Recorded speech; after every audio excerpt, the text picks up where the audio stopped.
এ তো পাগল হয়ে গেছে মনে হয়।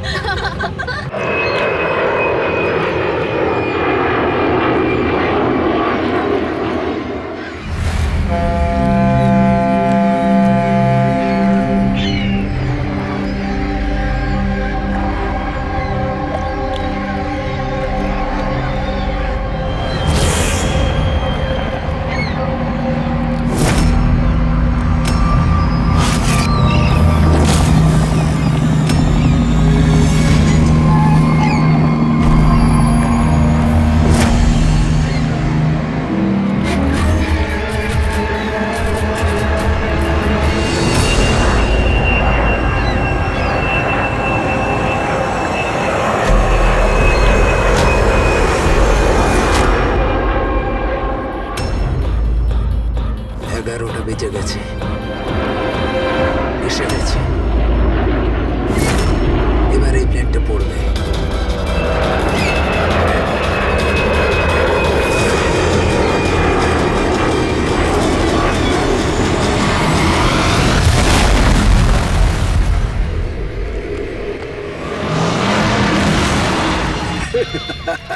মজা দেখলাম।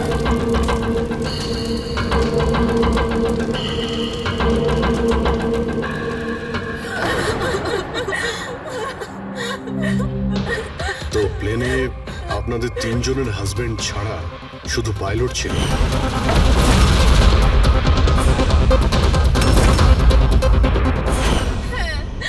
আর এখনো অব্দি কোনো খবর পাননি আপনারা?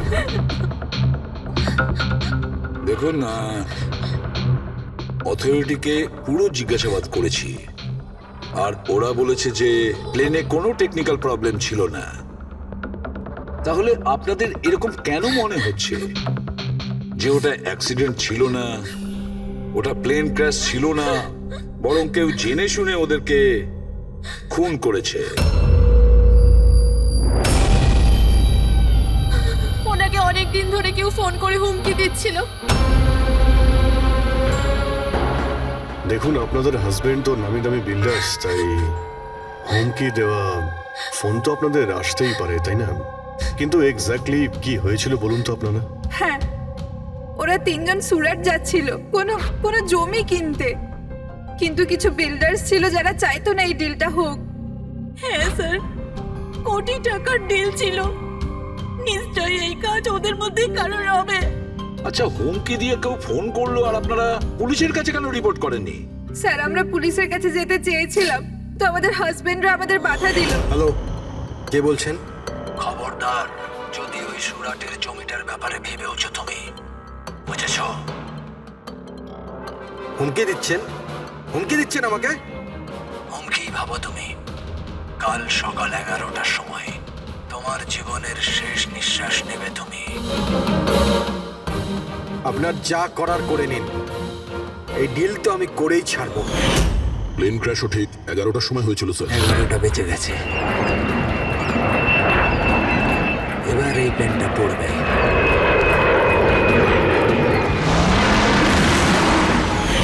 এটা কোনো কাকতালীয় ঘটনা হতে পারে না।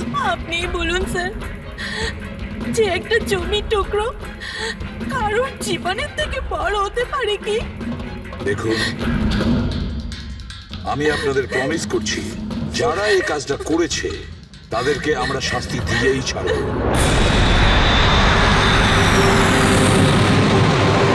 স্যার, আমাদের 5 বছর হয়ে গেছে এই কাজ করছি, আজ পর্যন্ত একটাও ভুল হয়নি। আমাদের কাছে ভুল হওয়ার কোনো সম্ভাবনাই নেই স্যার। যদি স্যার প্লেনে কোনো প্রবলেম থাকতো তাহলে আমরা ওটাকে উঠতে দিতাম না। তাহলে আপনাদের কথা অনুযায়ী প্লেনে কোনো প্রবলেম ছিল না? একদমই নয় স্যার। তাহলে প্লেনটা ক্র্যাশ হলো কি করে? হ্যাঁ, 4 জন মারা গিয়েছেন, কে দায়িত্ব নেবে তার? স্যার, আমি নিজেই খুব অবাক হয়েছি যে এটা ঘটলো কি করে। ফ্লাইট রেকর্ডার জানেন তো আপনারা, যাকে আমরা ব্ল্যাক বক্স বলি, সেখানেও সবকিছু নর্মাল দেখাচ্ছে। নর্মাল বললে কাজ চলবে না, সবকিছু ডিটেলে বলুন। শুরু থেকে, টেক অফ হওয়ার আগে থেকে কি হয়েছিল? আমরা পুরো প্লেন চেক করে পাইলটকে হ্যান্ড ওভার করে দিয়েছিলাম। তারপরে ওই 3 বিজনেসম্যান প্লেনে করে সুরাটের দিকে রওনা দিল।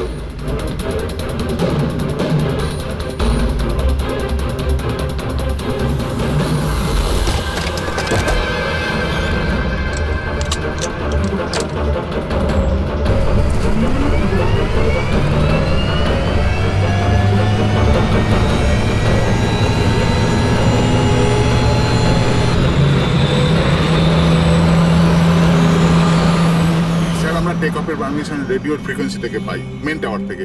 কাল আমাদের পুরো ইনফরমেশন পাওয়ার পরই আমরা টেক অফের প্রক্রিয়া শুরু করেছি। হ্যাঁ ফ্রেডি, কি? আচ্ছা, ওকে ওকে ওকে, হ্যাঁ ঠিক আছে, আমরা দেখছি। কি হয়েছে স্যার? মদনকে যে নাম্বার থেকে হুমকি দেওয়া ফোন করা হয়েছিল সেটা ক্র্যাশের দিন এখানেই ছিল, এই এয়ার স্ট্রিপেই। স্যার ফোনটা যদি এখানেই থেকে থাকে তাহলে এটা ভিতরের কোনো লোকের কাজ। কি? হ্যাঁ, না স্যার, আমরা কাউকে কোনোদিন হুমকি দিয়ে ফোন করিনি। তোমরা না করলে কি বাইরের কেউ এসে করে গেছে? এই তোমাদের সিকিউরিটি এয়ার স্ট্রিপের? যদি ওই লোকটা এখানে এসে থাকে তাহলে কিছু না কিছু তো এখানে নিশ্চয়ই ফেলে গেছে। চেক করে দেখি। স্যার এই জায়গাটা তো পুরো পরিষ্কার, ও যদি কোথাও লুকায় তাহলে ওই হ্যাঙ্গারের কাছে কোথাও লুকিয়েছিল। ঠিক আছে, ওখানে দেখি। আপনারা আসুন আমাদের সঙ্গে।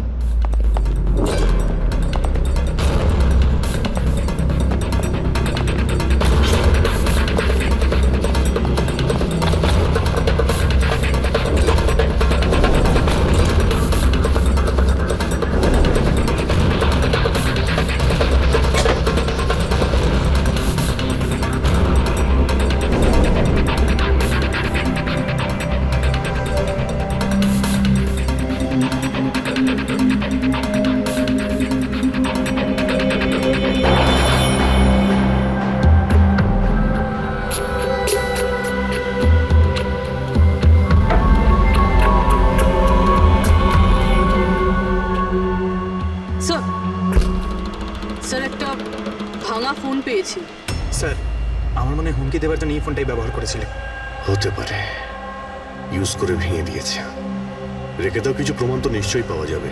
কোথায় পেলে তুমি এটা? স্যার ওখান থেকে।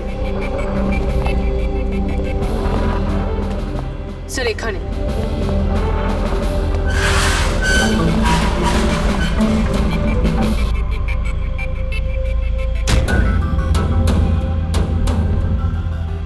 স্যার হুম? এই দেখুন এখানে কানের মতো কিছু একটা দেখা যাচ্ছে। হ্যাঁ, তুমি তো ঠিকই বলেছ। ফোনটাও এখানে পাওয়া গেল, আর এই চিহ্ন। এমনটা নয় তো যে ওই অপরাধী এখানে হেলান দিয়ে ফোনে কথা বলছিল আর আমাদের জন্য ও প্রমাণ রেখে গেছে এখানে। একটা কাজ করো, এর ছবি তুলে নাও। স্যার কানের চিহ্ন দিয়ে কিছু বোঝা যাবে? আরে কিছু না কিছু তো পাওয়া যাবে। ডক্টর সালুকাকে দেব, উনি শেয়ার কিছু করবেন।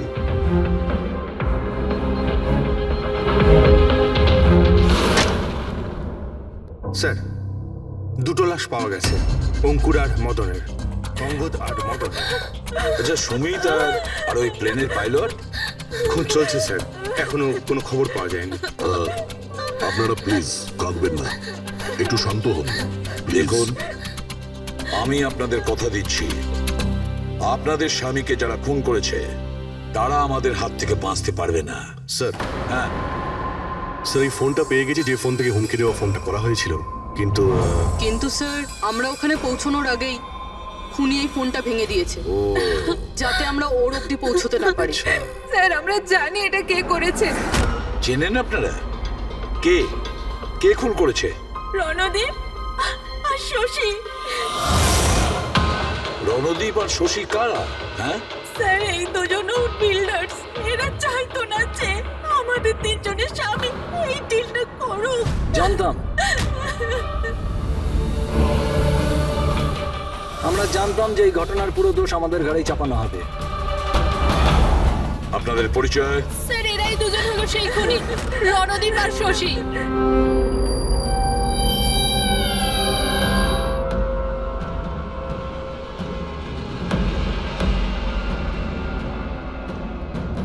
জানি না এই মহিলাদের আমাদের সঙ্গে কি শত্রুতা আছে, যাই হোক না কেন আমাদের উপরে সবসময় দোষারোপ। আর আগেও একবার এরা আমাদের মিথ্যে অভিযোগে গ্রেফতার করিয়েছিল। আচ্ছা, কোন অপরাধে গ্রেফতার করিয়েছিল আপনাদের?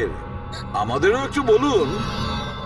স্যার প্রথমবার যখন অঙ্কুরকে কল করে হুমকি দিয়েছিল তো আমি পুলিশে রিপোর্ট লিখিয়েছিলাম এই রণদীপের বিরুদ্ধে। আর পুলিশ আমাকে গ্রেপ্তারও করেছিল, কিন্তু পরে আমি নির্দোষ প্রমাণিত হই। হ্যাঁ স্যার, আসলে ওই হুমকি দেওয়া ফোন ওই গ্রামবাসীদের ছিল যাদের জমি এরা নিতে চেয়েছিল। হ্যাঁ, ওই গ্রামের লোকগুলো তো এখনো জেলেই আছে। তো এই বাজে কাজটা তোমরা ছাড়া আর কে করতে পারে? দেখলেন স্যার, আবার আমাদের ওপর অভিযোগ। যদি আমরাই হামলা করে থাকি তাহলে সিআইডির কাছে আমরা কেন আসবো? কোনো ব্যাপার না, খুব তাড়াতাড়ি সমস্ত সমস্যার সমাধান হয়ে যাবে। হ্যাঁ, কারণ আমরা ওখানে অপরাধীর কানের চিহ্ন পেয়েছি। আর ব্যাস, সেটা থেকে তো আমরা পুরোটা জেনেই যাব যে খুনি কে। এই দেওয়ালে যে কাঁচা রং ছিল ওখানে এই যে কানের ছাপটা দেখা যাচ্ছে, এই কানের ছাপটা দেখো, কিছু দেখতে পাচ্ছ এতে? ওই কানের প্রিন্টে স্টারের মতন দেখতে কিছু ইমপ্রিন্ট আছে। আরো একটা কথা, এই যে অপরাধী এ সমুদ্রের আশেপাশে থাকে। এইটা কিভাবে জানতে পারলেন স্যার? আমি বলছি, এই ফোনটা, এই ফোনের যে ভাঙা অংশটা, এর ওপর আমি কিছু সমুদ্রের বালি আর মাছের কাঁটার টুকরো পেয়েছি। আচ্ছা আচ্ছা, তো যখন ওই লোকটা তার জুতো দিয়ে ফোনটা ভেঙেছিল তখন ওই বালি আর ওই মাছের কাঁটা জুতো থেকে বের হয়ে ফোনের মধ্যে চলে আসে। জুতোয় বালি আর এই তো মাছের মাথা কাঁটা। খুলেছে। হতে পারে ওই লোকটা ফিশ মার্কেটের আশেপাশে থাকে। এখানে তো দুটো ফিশ মার্কেট আছে, একটা ভার্সোভা জেটিতে আর একটা মার্ড আইল্যান্ডে। ব্যাস, তাহলে আমাদের কাজ হয়ে গেছে। এই দুটো ফিশ মার্কেটে গিয়ে খোঁজ নাও আর দেখো এমন কেউ আছে যে কানের মধ্যে স্টারের শেপের ইয়াররিং পড়েছে।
ওই লোকটাকে আমি দেখতে পেয়েছি।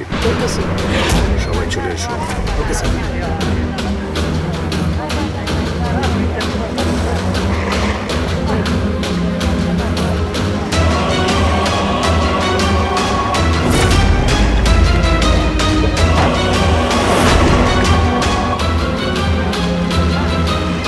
কারোর সঙ্গে মিটিং হওয়ার কথা।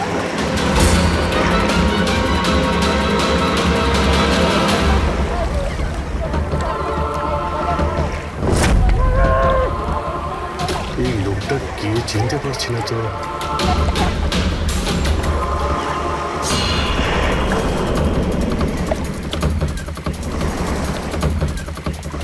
স্যার, এটা তো সচিন। এয়ারপোর্ট অথরিটিজ মরে যাওয়া পাইলটদের লিস্টে এর ছবি দেখিয়েছিল। এই পাইলটটা সচিন, সচিন বেঁচে আছে। স্যার, ও যদি প্লেন ক্র্যাশে মারা না যায় তাহলে এই এখানে লুকিয়ে কি করছে? তাই তো, সামনে আসছে না কেন? চলো গিয়ে জিজ্ঞাসা করো।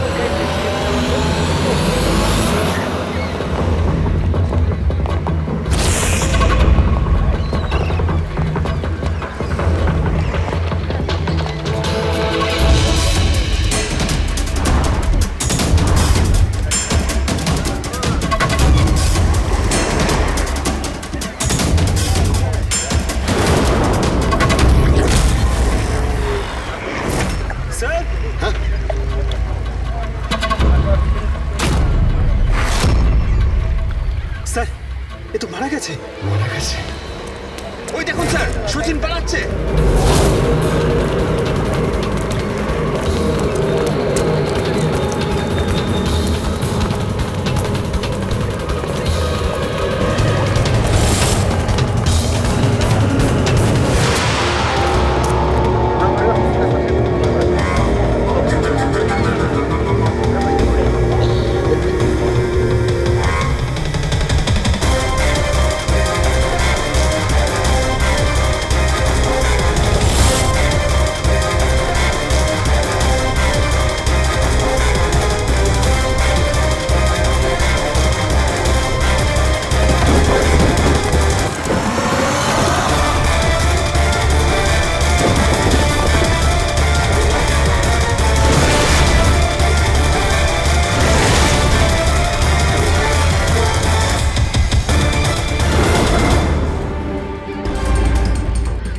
স্যার ওই লোকটা মনে হয় এমন কিছু রহস্য জানতো যেটা সচিন চাইতো না আমরা জানতে পারি, আর হয়তো সেই জন্যই ওকে মেরে ফেললো।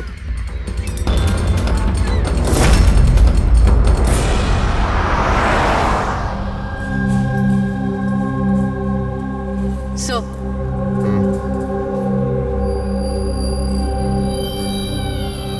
কি জিজ্ঞেস করতে চান আপনি আমাকে? আপনার হাজবেন্ড সচিনের ব্যাপারে আপনি কি বলতে পারবেন ও কোথায় আছে? এটা কিরকম প্রশ্ন ইন্সপেক্টর? আপনারা তো জানেন কিছুদিন আগে একটা প্লেন ক্র্যাশে। আগে না, সচিন বেঁচে আছে। বেঁচে আছে? আগে হ্যাঁ। আর আপনি হয়তো এটা শুনে খুবই কষ্ট পাবেন যে ও একটা খুন করে পালিয়েছে। এমনিতে তোমার স্বামী সচিন কত টাকা পেয়েছিল এই ষড়যন্ত্রে যুক্ত হয়ে?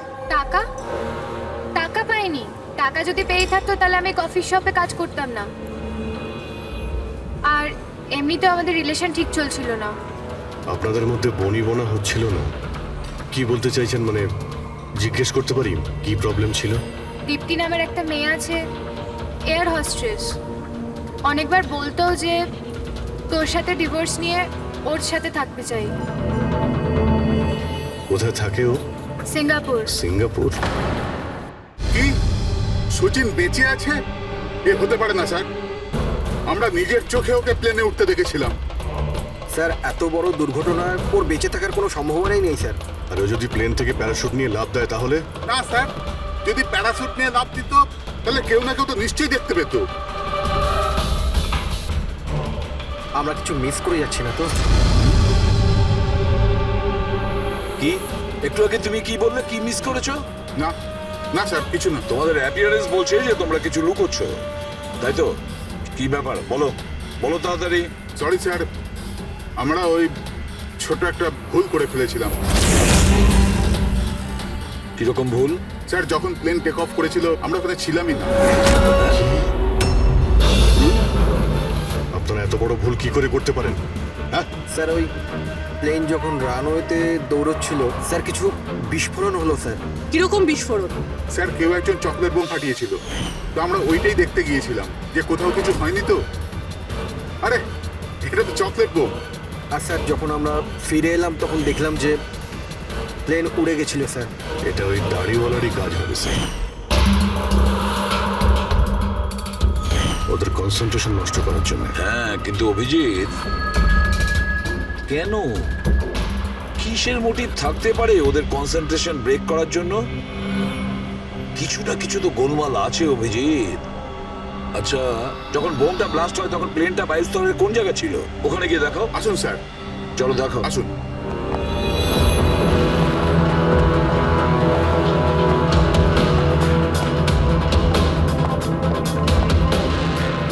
এক মিনিট অভিজিৎ, এ তো রক্ত, শুকিয়ে যাওয়া রক্ত। স্যার, রক্তের রং দেখে মনে হচ্ছে খুব বেশি পুরনো নয়, আজ বা কালকেরই। এই রক্ত কার রক্ত? এটা এখানে এলো কি করে? জানি না স্যার। জানি না? সব প্রশ্নের একটাই উত্তর তোমাদের, জানি না। তাহলে জানোটা কি তোমরা?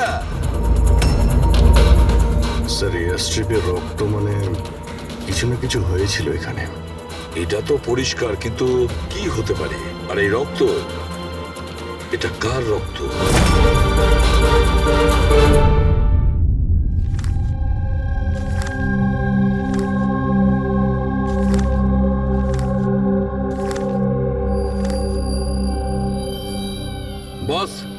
জানতে পেরে গেছি ওই এয়ার স্ট্রিপে যে রক্ত ছিল ওটা কার।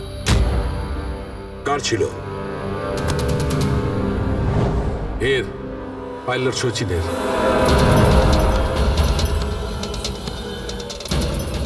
পাইলট সচিনের রক্ত? কিন্তু ওরা আঘাত লাগলো কি করে, কখন?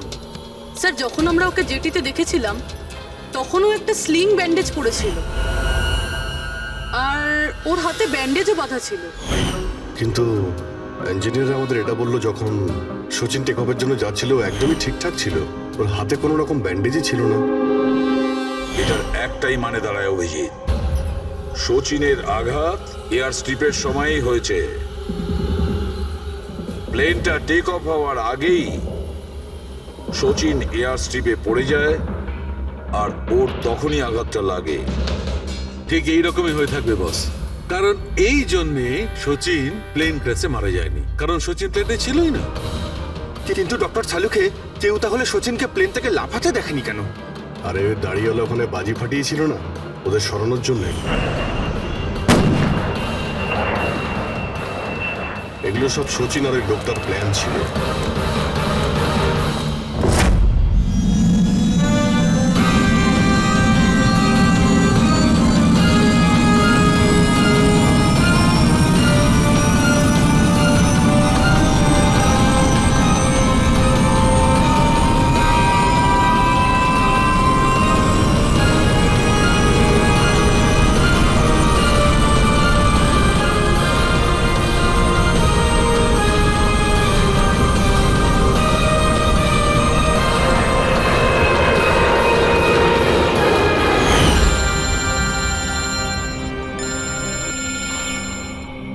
হ্যালো,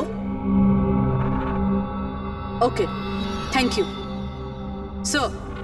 সচিনের ওই গার্লফ্রেন্ড দীপ্তি যে সিঙ্গাপুরে থাকে, ওর নাম্বার পেয়ে গেছি। সচিন কি হয়েছে ওর? ও ঠিক আছে তো? দীপ্তি একটা কথা বলো, শেষবারের মতন সচিনের সঙ্গে তুমি কবে কথা বলেছিলে? 2 দিন আগে। 2 দিন আগে?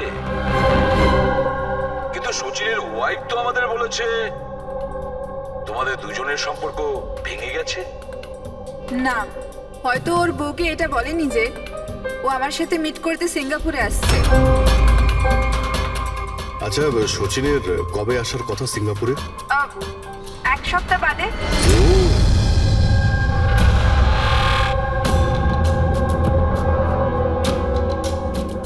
আচ্ছা, আর কি কি কথা হয়েছে তোমার সঙ্গে 2 দিন আগে?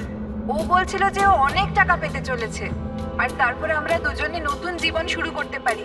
কিন্তু আপনার এইসব প্রশ্ন, সচিন ঠিক আছে তো? ভয় পেও না, সচিনের কিছু হবে না, আর যদি দরকার পড়ে আমরা আবার তোমায় ফোন করব। Thank you. আচ্ছা, দীপ্তি আবার যুক্ত নয় তো এই প্ল্যানের সঙ্গে, এই সমস্ত ষড়যন্ত্রের সঙ্গে? পুরোবি একটা কাজ করো, সিঙ্গাপুর পুলিশকে পুরো ডিটেলস জানিয়ে দাও আর বলো যে ওরা এই দীপ্তির উপর যেন নজর রাখে। Yes sir. স্যার, হ্যাঁ, সচিনের ওয়াইফের সঙ্গে কথা হলো স্যার। ও তো বললো যে সচিনের পাসপোর্ট বাড়িতেই আছে। কি? সচিনের পাসপোর্ট বাড়িতে? আর সচিন সিঙ্গাপুর যাওয়ার জন্য প্ল্যান করছে? এটা আবার হয়নি তো যে সচিন নকল পাসপোর্ট বানিয়েছে? নকল পাসপোর্ট? আচ্ছা, আমাদের ওই ঘেটু আছে না, ও কিন্তু নকল পাসপোর্টের ব্যাপারে অনেক কিছু জানে। হেড্রিক, একটা কাজ করো, পঙ্কজকে বলো যে সচিনের ফটো নিয়ে যেন ঘেটুর সঙ্গে দেখা করে। হ্যাঁ। Yes sir. আরও একটা কথা স্যার, সচিন যদি প্লেন টেক অফ হওয়ার আগে প্লেন থেকে ঝাঁপ দিয়ে থাকে তাহলে প্লেনটা ওড়াচ্ছিল কে? আর যখন ও প্লেন থেকে ঝাঁপ দিল তখন এই মদন, অঙ্কুর আর সুমিত এরা চিৎকার চেঁচামেচি করলো না কেন? চুপচাপ বসেছিল কেন? বস, প্লেন থেকে পড়ে গেলে এরকম সুযোগ পাবে কি করে? এরা তিনজনেই তো অজ্ঞান ছিল। কিন্তু স্যার, এরা জ্ঞানটা হারালো কিভাবে? পুরবি এদের তিনজনের পেটের মধ্যে ব্ল্যাক কফি ছিল, আর ওই ব্ল্যাক কফিতেই নেশাদ্রব্য মেশানো ছিল। কি? ব্ল্যাক কফির সঙ্গে নেশার ওষুধ? I am boarding. আপনার কফি, থ্যাংক ইউ। তাহলে নিশ্চয়ই এটা সচিনের প্ল্যানের পার্ট ছিল। স্যার, একটা প্রশ্নের উত্তর এখনো পাইনি। বিনা পাইলট নিয়ে প্লেনটা উড়লো কিভাবে? এর উত্তর হলো UAS. UAS, আনইন্টারাপ্টেবল auto pilot system. এই প্রোগ্রাম দিয়ে মাটিতে থেকে আকাশে ওড়া প্লেনকে কন্ট্রোল করা যায় স্যার, যে কোনো জায়গা থেকে। হ্যাঁ স্যার, আমরা এই ফরেন্সিক ল্যাবে দাঁড়িয়েও যে প্লেনটা আকাশে উঠছে তাকে কন্ট্রোল করতে পারি।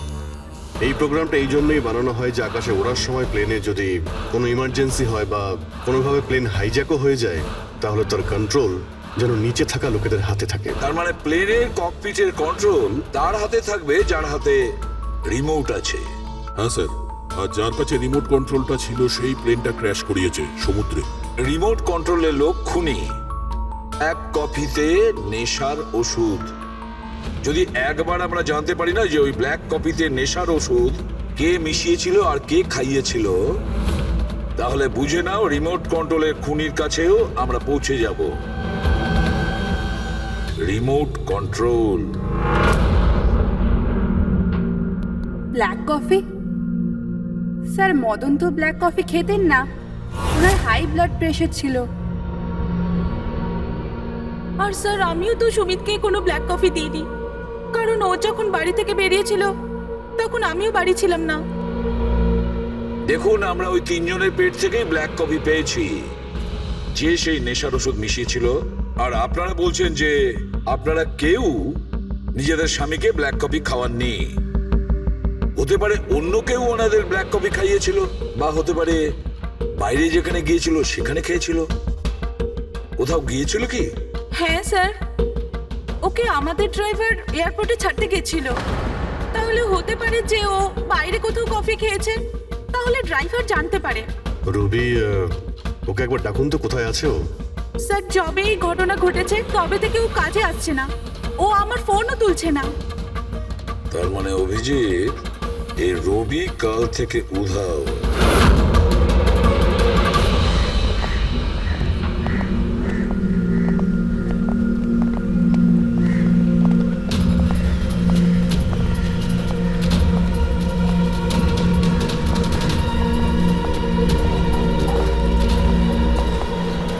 সরিয়ান প্লিজ, একটু দেখি তো কি হয়েছে এখানে। দেখুন স্যার, এখানে খুব গন্ধ আসছে, আর এক্ষুনি পুলিশকে ফোন করেছিলাম কিন্তু এখনো কেউ আসেনি। আমরা সিআইডি থেকে।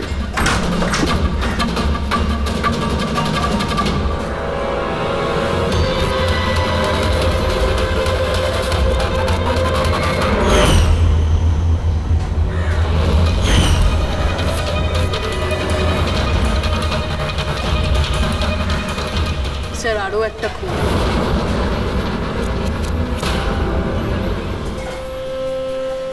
চলে আয়, জাস্ট ফলো মি।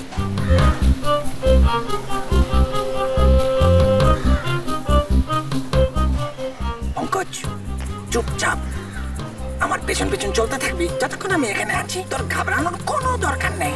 এই যে ঘেটু, আমি না ভয় পাই না, আমি একজন সিআইডি অফিসার। চুপচাপ চল, ফলো মি, ওইদিকে চল।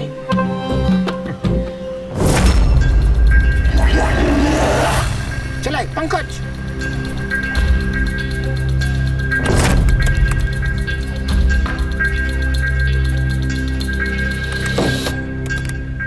কি বন্ধু, শুনেছি তুমি খুব সুন্দর পাসপোর্ট বানাও। কে বললো? আমার একটা বন্ধু বলেছে। বন্ধু? কে বন্ধু? এ না, আমি চিনি না একে।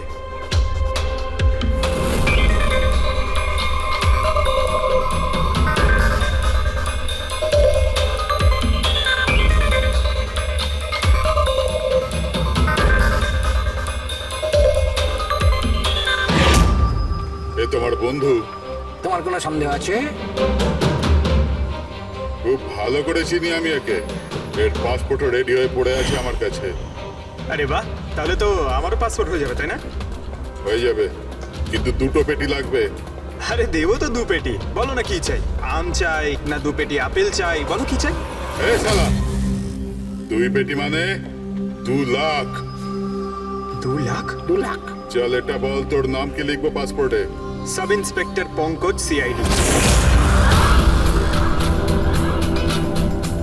সিআইডি? সিআইডি। আরে আরে আরে আমি কি করেছি তোমার? শুধু তোরই নয়, যত নকল পাসপোর্ট বানায় সব ধান্দা বন্ধ হয়ে গেছে। যে প্রশ্নগুলো আমি করব সব কটা সত্যি সত্যি উত্তর দিবি, না হলে 2 লাখ বার উঠবস করাবো, বুঝেছিস? জিজ্ঞেস করো কি করবার আছে। এ ওর নকল পাসপোর্ট নিতে কখন আসবে? জানি না। জানিস না? আজ সন্ধ্যেবেলা। দেখলে পঙ্কজ, খেঁচুর কামাল। স্যার, রবির ঘর থেকে যে বোতলটা পাওয়া গেছে ওখানে ওই নেশার ওষুধটা আছে যেটা সালুমকে স্যার ব্ল্যাক কফিতে পেয়েছিল। ওই রবি ছাড়া আর কারোর আঙুলের ছাপ পেয়েছিলে ওই বটলে? হ্যাঁ স্যার, রণদ্বীপের।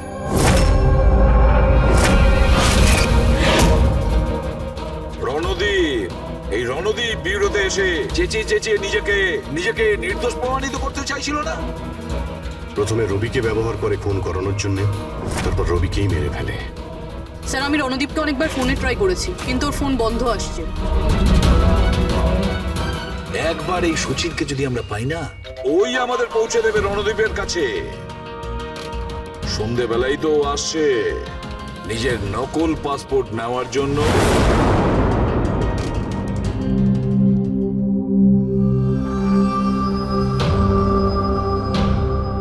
আমার পাসপোর্ট রেডি আছে? হ্যাঁ, তুমি এক কাজ করো, তোমার পাসপোর্ট ওর থেকে নিয়ে নাও, ওর কাছে আছে। আরে ভাই তাড়াতাড়ি করো, আমার কাছে বেশি সময় নেই। সত্যি বলেছিস তুই, তোর কাছে তো একদম সময় নেই। ব্যাস এইটা, এই ফটোটা চিপকে দি। এটা কি ধরনের মজা? মজা নয়, এটা সিআইডির উপহার। সিআইডি? বল, ওই প্লেন ক্র্যাশটা কি করে করেছিলি তুই?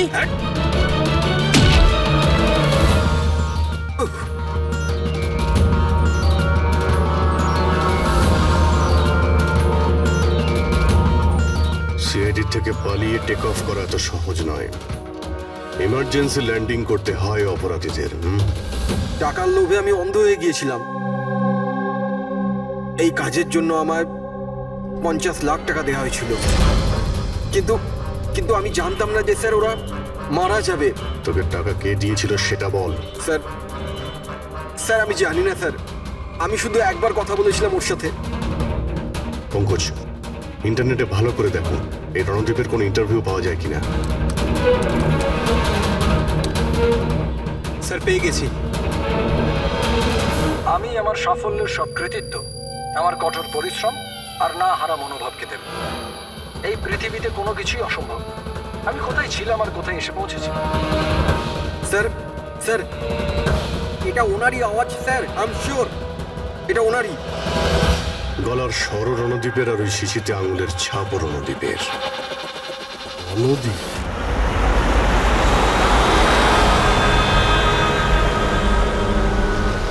স্যার, সামনে গিয়ে রাইটে।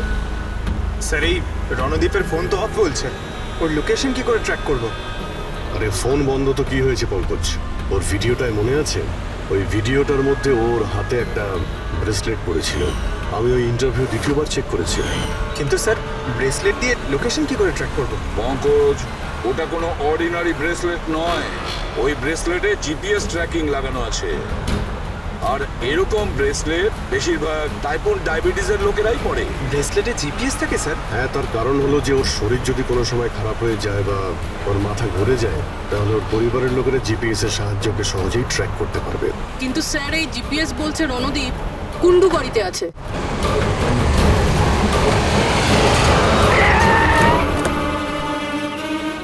স্যার এখানেই কোথাও হবে, এইখানেই।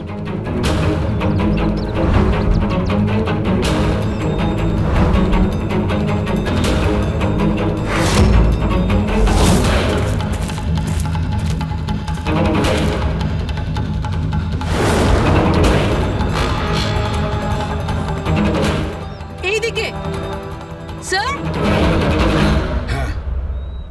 স্যার এখানেই কোথাও হবে। ওর হার্ট রেট ক্রমশ কমে আসছে। হার্ট রেট ক্রমশ কমে যাচ্ছে? এদিকেই ও কোথাও আছে। দাঁড়া, এই মাটিটা অন্যরকম মনে হচ্ছে কেন? এই মাটির নিচে আবার নেই তো? হতে পারে।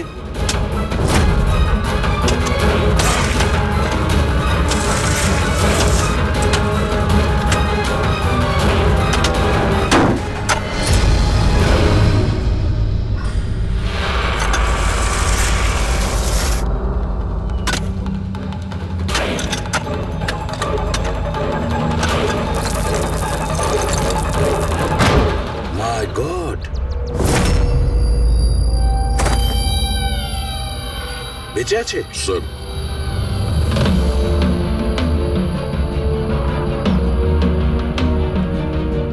স্যার আমরা তো ভেবেছিলাম যে এই লোকটাই খুনি, কিন্তু এখন দেখছি ওই তো মারা যাচ্ছিল।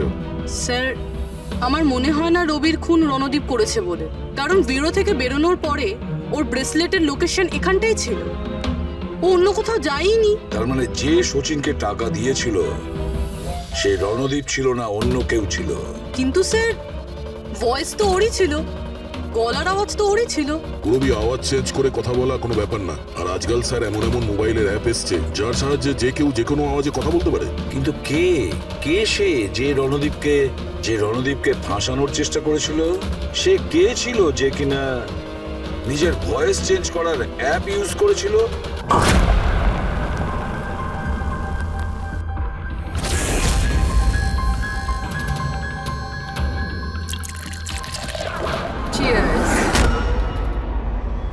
হ্যাঁ, চিয়ার্স চিয়ার্স।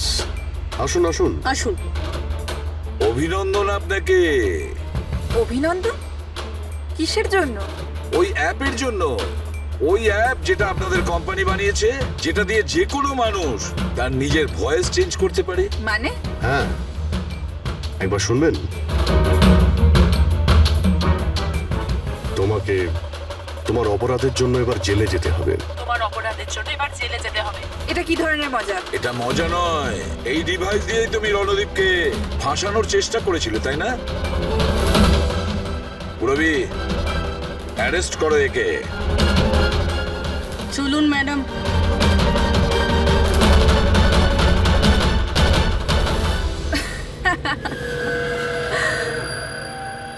এত কিসের তারা আছে সিআইডি? একটু ওদিকে তো তাকান। এই, ছেড়ে দাও ওকে। বোকামি করো না। এই ছেড়ে দাও এদের।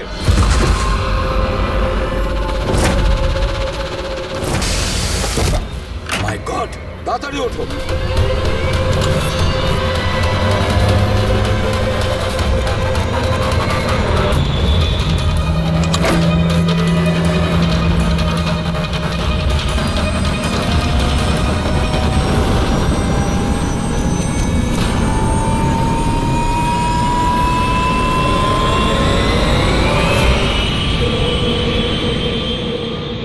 Good bye CID.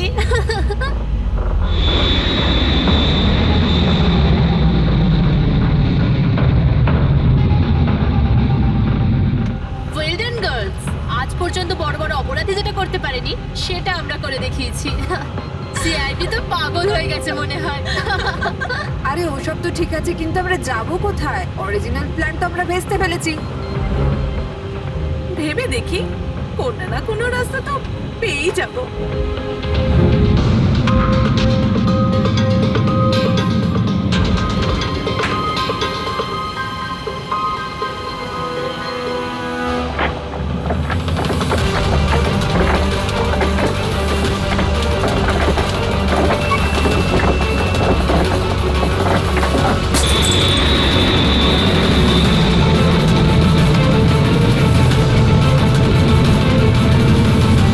আরে কি করছিস? কিরকম ভাবে প্লেন ওড়াচ্ছিস তুই? আরে আমি চালাচ্ছি না রে। তুমি তো বলেছিলে যে তুমি প্লেন চালাতে পারো। আরে আমি এটা করছি না, এটা নিজে থেকে হচ্ছে। ও নো, প্লেন তো নিচে যাচ্ছে।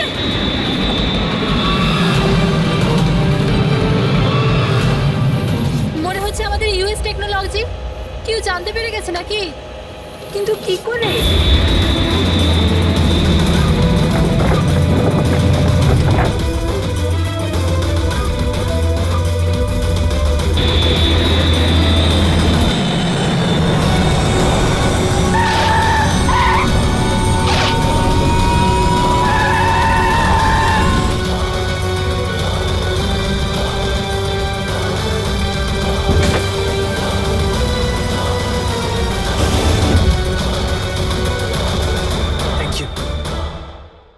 আসুন।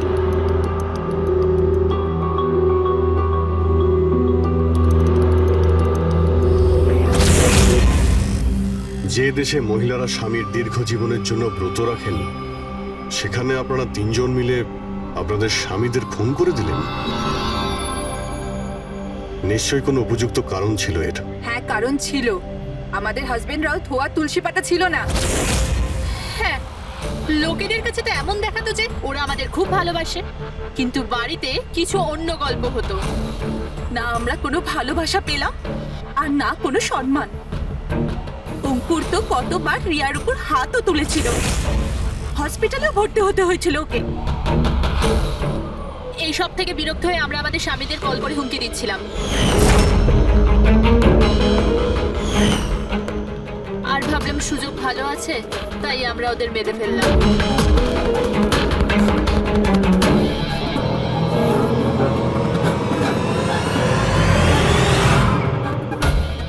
আর ভাগ্য দেখুন, রণদীপ রবির কাছে গিয়েছিল ওই অজ্ঞান হওয়ার ওষুধ নিয়ে, যাতে আমাদের স্বামী মিটিং এ পৌঁছতেই না পারে। আর এই ব্যাপারটাও আমাদের কাজে লেগে গেল। তাহলে রবির সততার সুযোগ নিয়েছো তুমি। তারপরে তোমরা রণদীপকে মাটিতে পুঁতে দিয়েছিলেন, যাতে আমাদের মনে হয় ও অপরাধ করে পালিয়ে গেছে। খাঁচায় বন্দি পাখির মতো জীবন কাটানোর কোনো ইচ্ছে ছিল না। আমরা স্বাধীনভাবে শ্বাস নিতে চেয়েছিলাম। স্বাধীনভাবে শ্বাস নেওয়ার আরো কিছু পথ খোলা আছে ম্যাডাম। স্বামীকে খুন করা সব থেকে ভুল সিদ্ধান্ত। এটা ঠিক করতে যদি স্বামীর কাছ থেকে সরে যেতে, কিন্তু না, তোমরা তিনজন এমন রাস্তা বেছে নিয়েছো যে রাস্তা তোমাদের অন্ধকারে নিয়ে যাবে, আর সেটাও জেলের গড়াদের পেছনে।